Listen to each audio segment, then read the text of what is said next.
이번에 강의할 부분은 29번째의 감격에 해당된다라는 것은 어떤 의의를 가지고 있는가 하면, 주역계라고 하는 것은 상경과 하경으로 나뉘는 것인데, 상경은 건곤괴로부터 시작해서 29번째의 감괴와 30번째의 이괴로 마지막을 장식하는 것입니다. 바로 여기에서 건곤이라는 것으로 시작하고 감리괴로 마무리를 진다라는 것은 그 나름대로의 의의가 있기 때문인 것입니다. 건곤이 하늘과 땅이라고 한다면, 감괴와 이괴는 하늘과 땅 사이에 조화의 주류를 이루는 가장 근간이 되는 물과 불의 조화를 말해주는 것입니다. 위로 하늘이 있고 아래로 땅이 있을 적에 여기에 물과 불이라고 하는 수하가 유행하면서 조화가 이루어지는 것입니다. 바로 이렇게 해서 건곤으로 시작하여 상경은 감리괴로 끝나게 되는 것입니다. 이것은 상경의 시작과 상경의 마지막이라는 의의를 가지고 말씀드렸던 것입니다. 그러면 그 괴 자체로 말하면, 감괴라 하는 것은 감은 험한 것이고 험난한 일이 있는데 또다시 험난한 일이 있다라고 해서, 이것은 마치 진퇴유곡처럼 가도 가도 끝이 없는 어려움 속에 처하는 괴에 해당되는 것입니다. 그러나 또 다른 우리가 어려움과 또 어려움이라는, 즉 험난한 고난 속에 또 다른 험난한 고난을 겪는 이러한 상이라고 하지만, 이런 부정적인 측면에서는 당연히 험이라 하는 것은 좋을 수는 없는 것입니다. 언제나 말씀드렸듯이 주역이라 하는 것은 어려움이 있으면 반드시 그것을 해결할 수 있는 방안이 동시에 존재한다라는 것을 우리는 항상 눈여겨봤던 것입니다. 바로 이 말을 현대적으로 말하면, 바로 나에게 있어서의 어려움, 고난은 바로 새로운 기회를 주는 것입니다. 바로 주역이라고 하는 것은 그 어려움이 있는과 동시에 그 어려움을 극복하고 처리할 수 있는 능력이 동시에 존재한다라는 것입니다. 바로 그것이 괴명으로 말하면 고난의 점철이라고 할 수 있지만, 거기에서 풀어가는 괴사로 말하면 또다시 그 고난을 극복할 수 있는 방안이 존재한다라는 것을 눈여겨보셔야 되는 것입니다. 이것이 우리가 주역을 대하면서 어려움은 어려움으로 끝난 것이 아니라 그 어려움을 해결할 수 있는 방안이 동시에 있다라는 것을 눈여겨봐야 할 부분인 것입니다. 바로 감괴는 이러한 의미를 대표적으로 상징하고 있는 괴라 할 수 있는 것입니다. 그러면 다시 원문을 보면서 말씀드리기로 하겠습니다. 29번째의 중수감괴는 보는 바와 같이 감이라고 하는 것은 험한 것을 말하는 것인데, 바로 거듭된 험함이 있기 때문에 앞으로 가도 뒤로 가도 험난한 속에서 허우적대고 있는 상이라고 할 수 있는 것입니다. 그래서 마치 이것은 함심험중지상이라 해서 함정이라고 하는 것이 너무너무 깊고 너무너무 험난한 일이 바로 감개를 하기 때문에 한 차례의 어려움으로 끝난 게 아니라 또다시 거듭되는 어려움 속에서 허우적대는 상이 되는 것입니다. 그렇기 때문에 이것은 요행으로서 피하기 어려운 그런 고난의 길을 말해주고 있는 것입니다. 서계로 보면 물 불가이 종가라 모든 이 세상의 물건이라는 것은 끝까지 모두 다 잘 지내가는 법은 없다라는 것입니다. 이 세상은 사람이 살다 보면 끝까지 살아가면서 어려움 없이 지내간 사람은 이 세상에 존재하지 않는다라고 생각하시면 된 것입니다. 이것이 불가이 종가라고 한 것입니다. 이 세상에 존재하는 것들은 끝까지 무난하게 지내간 사람은 하나도 없는 것입니다. 그래서 우리는 수지감이라 세상을 살다 보면 어려움으로써 겪을 수밖에 없기 때문에 감개로 뒤이어 이 글을 쓰게 됐다라고 말한 것입니다. 괴상으로 보면 물에서 물이기 때문에 물이 흐르면서 거듭거듭 이 구덩이에 물이 차면 또 다른 구덩이로 물이 차서 넘어가는 그런 형상을 가지고 있는 것입니다. 맹자의 말로 말하면 영과이 후에 지니라 물의 이 구덩이가 다 차고 나면 다시 다른 구덩이 물줄기로 흘러가는 상이 있는 것입니다.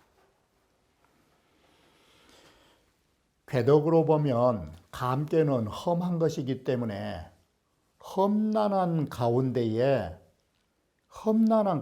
있는 것만도 힘든데 여기에서 또다시 험난함을 겪는 소위 고난에 또 다른 고난이 점철되는 상이라고 할 수 있는 것입니다. 궤체로 보면 그래도 구2와 구5가 양강으로서 중도에 있다라는 것은 참으로 훌륭한 부분이라 하는 것입니다. 여기에서도 구2와 구5 가운데에서도 구5가 양강 중정으로 존위에 있기 때문에 이게 주대뇨가 되는 것입니다. 자, 우리는 여기에서 눈여겨봐야 할 점이 감개하고는 관계없이 감이라고 하는 것과 바로 이허중께 주역을 마지막으로 장식하는 감개와 이허중이란 게 어떤 의미를 가지고 있는가, 그 중요성에 대해서 우리는 다시 한번 짚어보지 않으면 안 되는 것입니다. 감개로 말할라 치면 그 자리는 정북쪽에 있는 것입니다. 정북쪽이라고 하는 것은 바로 음이 다한 자리인 것입니다. 그래서 자리로 보면 정북이요, 시간으로 보면 자시에 해당되는 것입니다.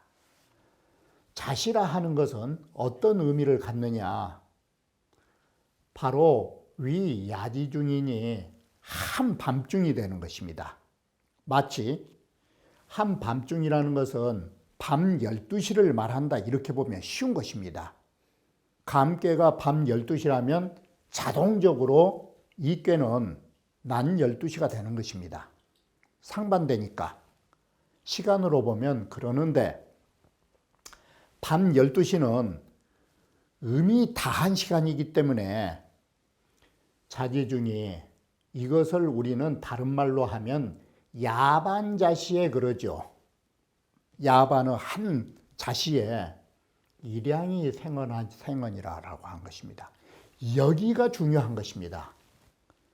가장 어둠이 심하는 그 밤중에 하나의 양의 줄기가 돋아난다라는 것입니다.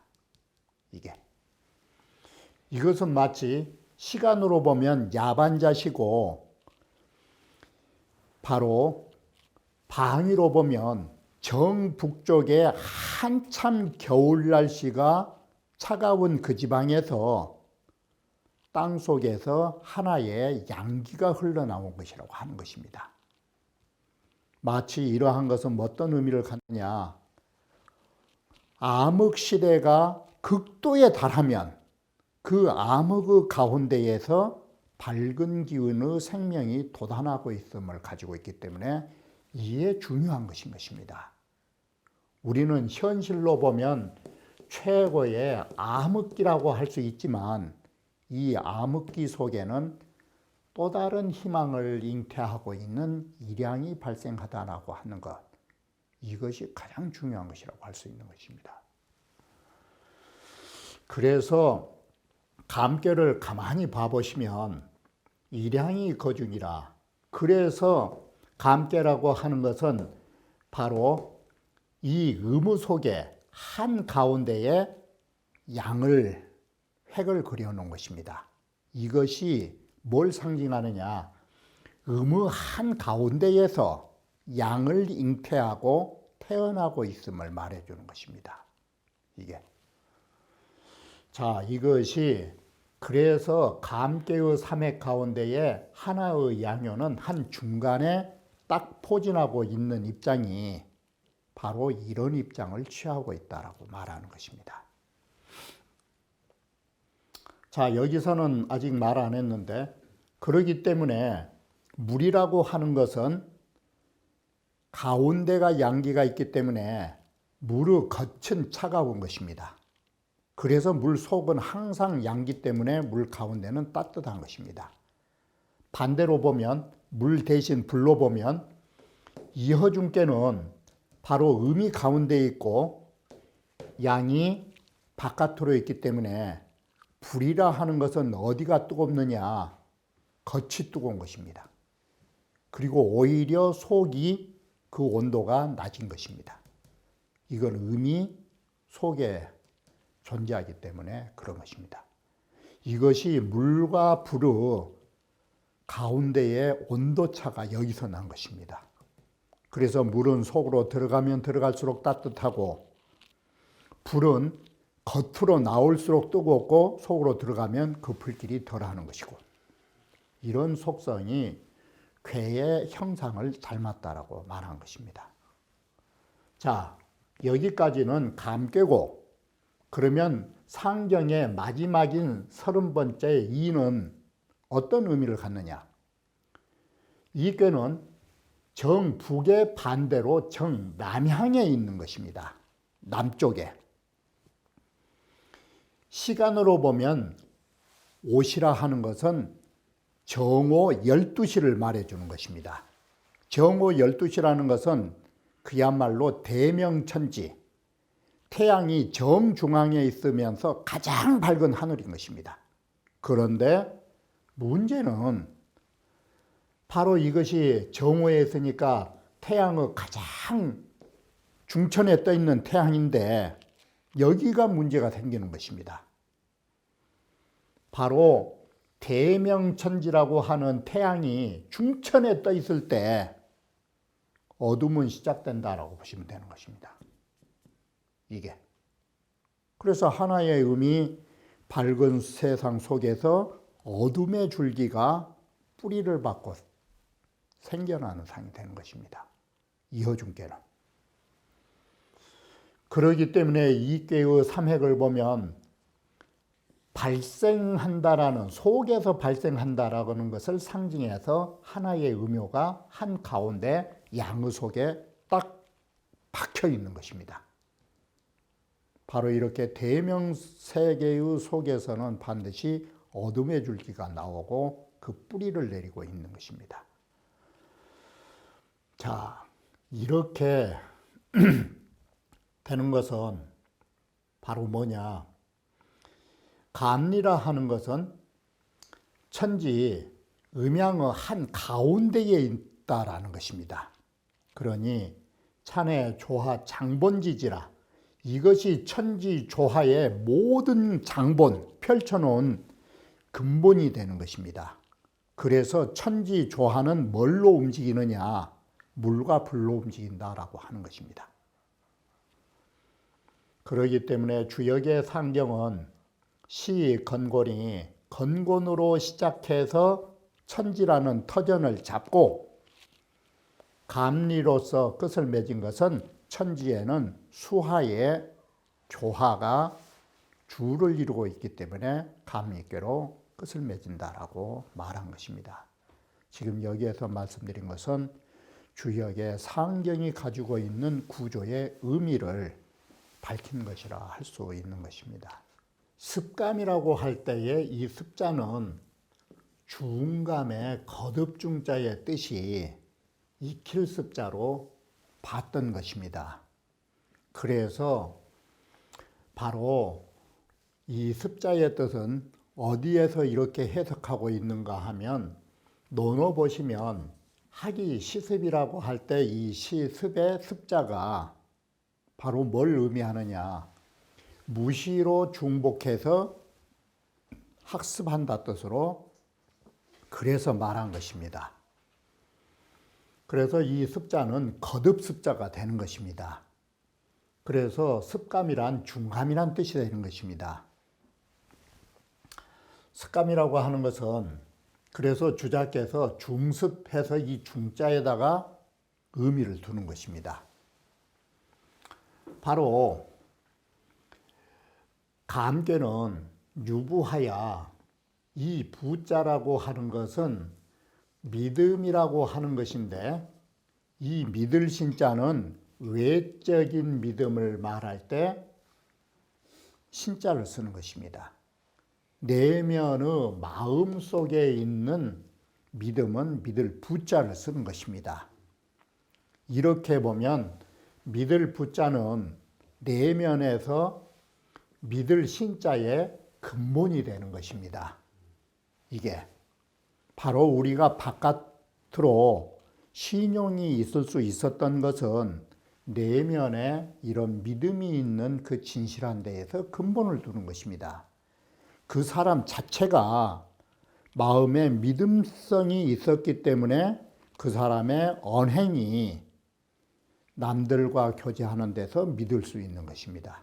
이게 믿을 부자와 믿을 신자의 차이점인 것입니다. 바로 보시는 바와 같이 이 믿을 부자는 이 감중년이라는 이 감자가 믿을 부자의 뜻을 가지고 있는 것입니다. 이게 바로 이 믿음 때문에 유심형이니라고 하는 말은 또 무슨 말이냐? 여기서 잘 보셔야 하는 것은 여기에 지금 습감이라고 하는 것은 이 어려운 시절을 말해주는 것입니다. 다시 말하면 이 어려운 세상을 말한 것입니다. 예를 들면 우리 근대사로 말하면 외정 36년간이 이 어려움 속에 살았던 시대인 것입니다.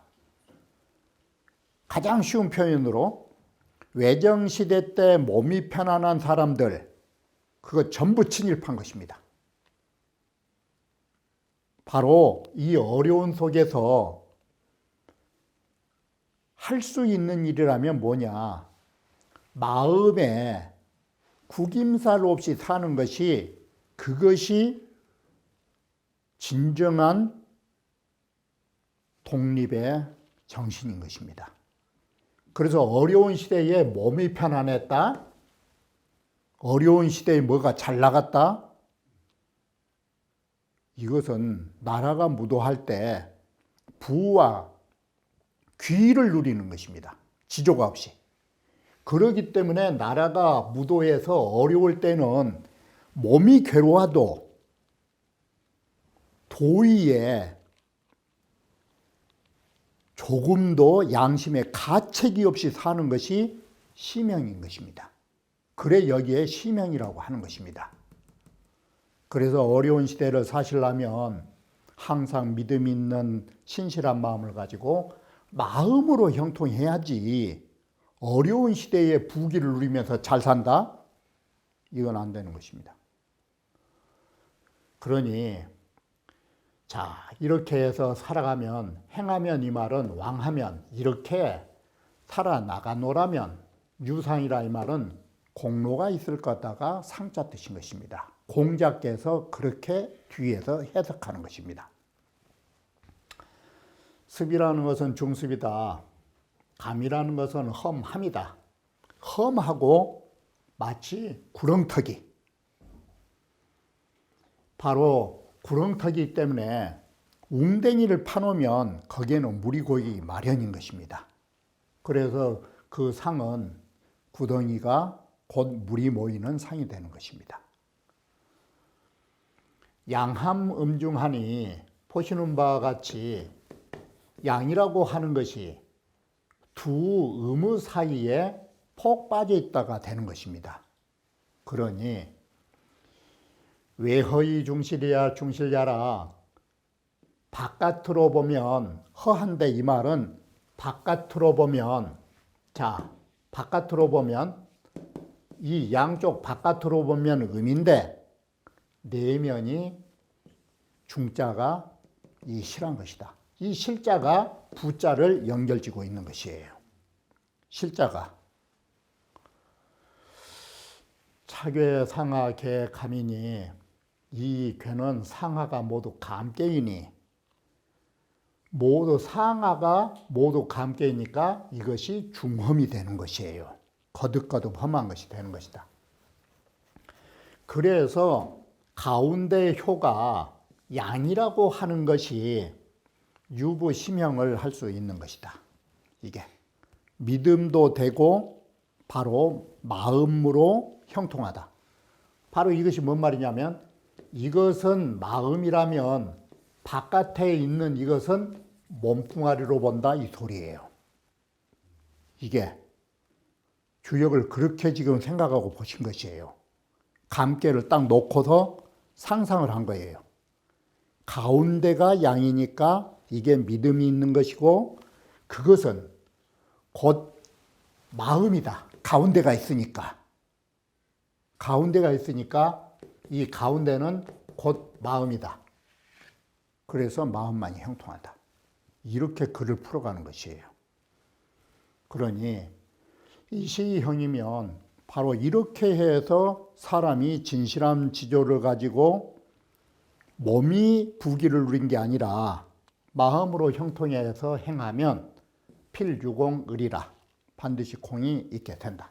그러므로 그 점이 이와 같이 험난한 세상 속에서 그래도 공을 이룰 수 있는 것, 바로 이것이 이러한 도리를 가지고 나간다라고 하는 것이에요.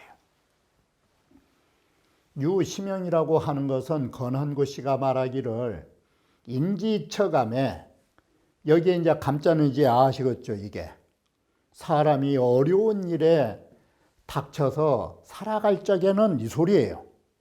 사람은 이런 고난 중에 살 적에는 신가함이연정 신불가함이라 딱 그런 거예요. 몸으로는 빠질지언정, 이 말은 몸으로는 가진 고난을 겪어서 힘들지언정 우리 마음만큼은 언제나 구김살이 없이 태평스러워야 되는 것이에요. 마음까지 찌들면 안 되는 것이에요. 이게 그게 신불가함이라. 바로 그래서 유심형이라고 말한 것이다.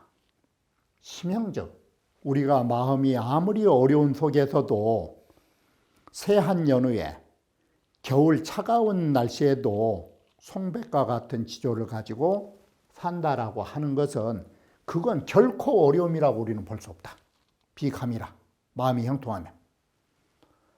그런데 만약에 마음이 형통하지 못하고 몸으로만 부귀를 누린다면 이 소리예요. 소위 친일을 하면서도 남들 앞에 떳떳하지 못해가지고 조선 사람임에도 일본 사람처럼 행동하고 그 이름까지 숨긴 놈들, 그 마음에 양심이 없는 것 같아요. 다 있는 거예요. 마음의 구김살을 가지고 산다면 이것은 정말 외정이라고 하는 36년간을 사는 데 있어서 잘 산 것은 아니에요. 이건 당연히 응징받아 마땅한 사람들이에요. 성제 양씨와 이 감꾀는 내양이 외음이라 내면은 양이고 바깥으로는 음이기 때문에 성제 양씨는 딱 뭘로 했는 거는 기명이 내경하니 그 밝음이 내에 있다라는 것이에요. 그래서 바로 내에 있다를 마음심자로 쓴 것이에요. 그리고 그 밝음이 형통하다 이렇게 본 것이에요. 이렇게 이 주역을 본다라는 것은 마음심자를 어떻게 볼 수 있느냐. 마치 효상으로도 만들어 볼 수 있고 의리로도 만들어 볼 수 있고 이런 가능성이 다양하다라는 것을 아셔야 한다라는 것입니다. 자, 단활 습감은 중험냐니 그래 공자께서 습은 중자로 쓰시고 감은 험자로 해석한 거예요. 그래서 습감이라는 괴는 한마디로 가중험 그런 거예요. 거듭된 고난의 세월이라 할 수 있나니 이 소리예요. 중험이라는 것이. 그렇게 해서 습감이라고 하는 것은 괴명인데 괴명의 의의를 중험으로 해석하고 있다라고 말할 수 있는 것입니다. 자, 이렇게 해서 습감이라고 하는 그 거듭된 어려움 속에서 우리가 어떻게 살아가야 할 것인가를 감괴 자체에서 찾아내 가지고 바로 유부와 시명으로 연결지고 있다라는 것. 바로 이 유부와 시명을 괴에서 감괴라고 하는 데에서 어떻게 파악하고 있는가를 눈여겨 보셔야 할 부분이라고 하는 것입니다.